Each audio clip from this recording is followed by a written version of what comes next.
Hey, this is Sky. Welcome to my YouTube channel. It's Saturday morning, bright and early, daily discipline, mind, body, and soul. This is how we get through.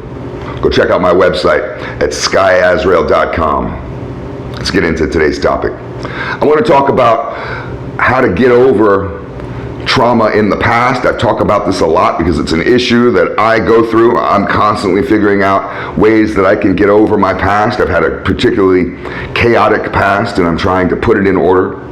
It's one of the things that maybe you guys have witnessed on here. I talk about my past a lot.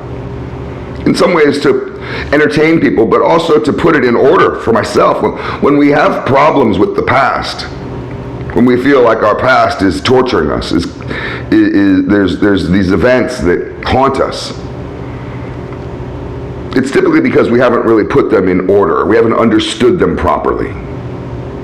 When you understand an event, no matter how bad it is, when you can put it in an order, in a time frame, when you can understand it from all angles, remove yourself from being so scared in that moment or so angry in that moment, whatever happened, to seeing what actually went down from like an objective point of view. It can really help you to put all the pegs in their slot, and then you can move on from that event. You can move on from the past and those things. It's not like you forget about it, but you don't think about it so much. And I've had this experience. There's a couple ways you can do this.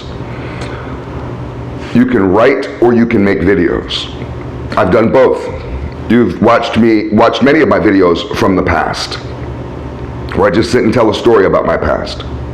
I've chosen to publish these videos onto YouTube. You don't have to. You can keep them on your phone. You can delete them as a ritual, which I'll talk about later. Because you can also write your story if you like writing. Writing is a little different and sometimes a little more powerful of a psychological exercise than doing the videos. The videos are kind of a lazy way, but it still works.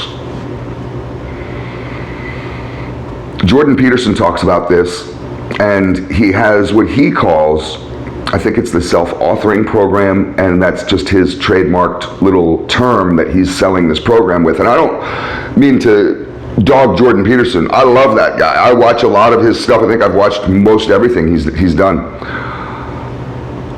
But he did not invent the idea, the psychological practice of writing your autobiography as a way to get over it. He didn't invent that. He promotes it with his self-authoring program.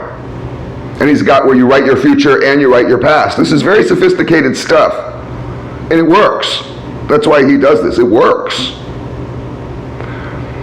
But I want to talk about it also. And I wanted to point out that Jordan Peterson didn't invent it, because then you guys are going to sit there and troll me like people do on here and just be like, you're just ripping off Jordan Peterson trying to make content. Choose if you want to write or you want to do some videos. I started this process organically without watching Jordan Peterson or going to psychiatrists, and decided to write my autobiography. I was walking on the beach one day in the morning. I like to walk on the beach for some exercise. You gotta hit there early because the fucking tourists show up. I live in a tourist town. I'm so sick of tourists. Once in my life, just once, it would be my dream to live in a town where there's no tourists, where nobody is like, let's go there for the weekend. I would just love to live in a place like that, because I've always lived in a tourist town. I was walking on the beach one morning, and it was literally out of nowhere, like a lightning bolt hit my head. It was the furthest thing from my mind, from my understanding. I was not involved in any kind of mind, body, and soul lifestyle. I was not working out at all. I wasn't eating right at all. I wasn't doing anything towards my personal growth. All I was doing was down on the beach for whatever reason, just taking a walk. And this little fucking thought came in my head, a spark. I got inspired. It was like an outside voice, and it said, you need to write your story. You have an interesting story. You need to write it. The intention, so I went home. I turned around, went home right then, thought about it the whole drive home. Don't even remember the drive home because I was so much thinking about this idea of, I got to write my story. I got to write this story. I got to write this down. I came to the office, got behind the computer, and just started furiously writing. And for the next few days, I wrote 197,000 words. And I'm not kidding, 200,000 words. That's like way longer than most novels. If you print that out, that's like a book. That's like like a stack of phone books. It's way too many words. Most novels are shorter than that. The Lord of the Rings was shorter than that. Harry Potter shorter than that. You'd have to take 5 of the Harry Potter books to reach that. And at first I thought, well, this is going to be a movie. This is amazing. This is going to be a movie. I'm going to be famous and blah, blah, blah.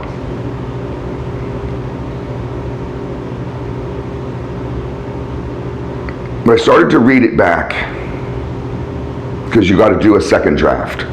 Nobody in the history of writing, the Harry Potter books, Lord of the Rings, name something, a book that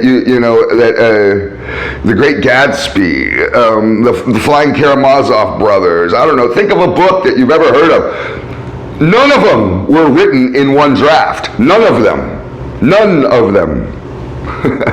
So if you wanted to actually write a book, you would have to do at least 2 drafts. I wrote a novel a year or 2 ago, and I did 10 drafts. 10. That novel took me several years to write.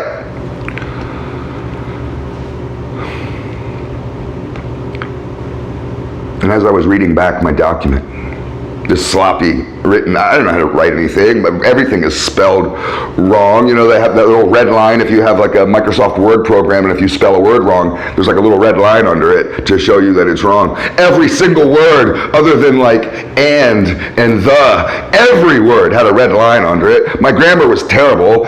Commas where you don't put commas, and 40 commas in a row with no point to it, and run-on sentences that would go 4 paragraphs long. It was horribly written, but I powered through it, edited some as I read through my document. Some of the stuff I just was like, oh, what the hell? Edited it for accuracy, and so you could at least read it. And after those 2 drafts, I was a changed man. It was powerful. Some of the worst traumas in my life were no longer the worst stuff. It was weird because as I was writing some of these things, I'd be sitting there typing some of these experiences, some of the stories that I've told here, but much more. And I'd be sobbing in tears, barely able to see the screen, just typing away, just completely lost in emotion of the scenario, writing about the worst murders that I've seen, the worst emotional events that I've been through, where it just ripped my heart out, just writing all this stuff. But when I went back and read it, and edited it, I don't know how to say that word, and did editing to it, that's a better way to say it.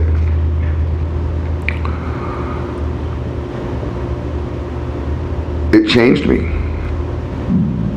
because I read it from a slightly detached position. I talk about this a lot, about our outlook, and outlook is everything, and we have 2 different ways to see. We have a narrow focus and a broad focus, and when I was writing it, I was lost in a narrow focus. When I think about my experiences, the ones that fuck me up, these traumatic, post-traumatic stress experiences, I see them in a narrow focus. It's like I'm in a tunnel. The whole world can go black. I can sit and talk about something that happened, and literally, I'm not kidding, the whole world goes black, and all I see is this image, like looking through a telescope into the past. But when I read it back, it was different. It didn't make me cry to read the same thing where I was just sobbing through it, or angry as fuck, yelling, "Fuck you," as I'm writing. My neighbors are probably wondering, what the hell is that guy doing in there? When I read it back, I realized that many of these stories didn't have the power over me that they had when I wrote them just a day or two earlier. It didn't take long.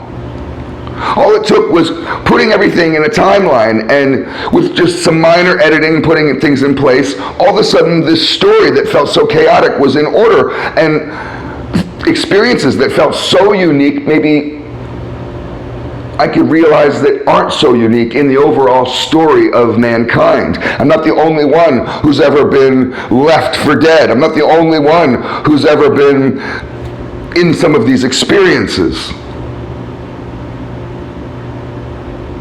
And I also realized that some of this stuff isn't worth getting so upset about anymore.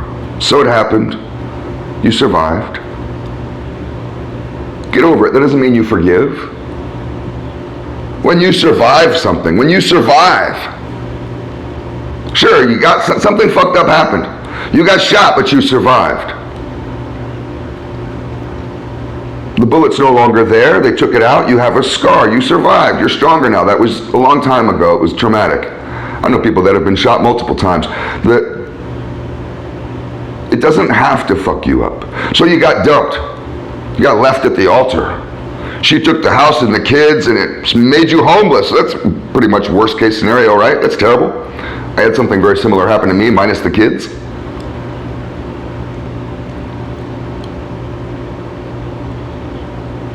None of these types of really heavy-duty experiences have to haunt you for the rest of your life. You choose to let them. And you can put them in perspective through a practice like this. Now, before I end the video really quickly, because we talked about writing, and basically all I'm talking about is writing your autobiography and then reading it back to yourself. And if you have to give yourself a day or two after you've written it, when you're done, okay, I wrote it. That took me a week, it took me a month, it took me 2 years, however long it takes you, don't put a time limit on it. You're doing this for personal growth, not to become the next famous author. You read it back to yourself. Give yourself a day or two to decompress, so you're not lost in that moment anymore, and read it back to yourself. But you can do this with videos. You can make a video. Sit down like I'm sitting down. Tell your story, what happened to you. What did that bitch do to you? Tell the story. So it was August 5th, 1947. Whatever it was for you, tell the story. Go have lunch, go do your thing, go to work, come back, maybe the next day. Watch the video. Don't post it to anywhere. Just watch it. Just watch it yourself. Watch it. You'll find that when you watch it back, you can see it from a different perspective. You might laugh at it instead of cry over it. You may roll your eyes and just be like, yeah, it is what it is, brother. The advice you give yourself, instead of in the moment when you told the story thinking, fuck that bitch.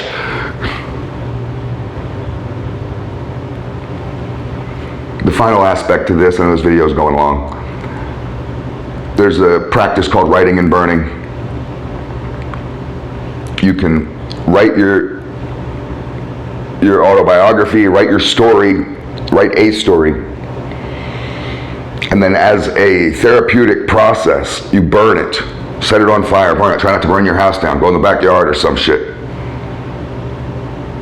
And you watch it flame, you watch it burn as a ritual, and saying goodbye to it. You send it off into another realm. It turns into a gas. It burns a solid into a gas and goes up into the universe. Here, it's gone. You can just hit delete. You can do this with your videos. You can just delete it. But before you hit delete, because that's not that really of a ritual, you can say a little incantation, a little affirmation, if you want to call it that, and just say something to the effect of, you no longer have power over me. I thank you for what you've taught me, and now I release you. It's all food for thought. Thanks for watching.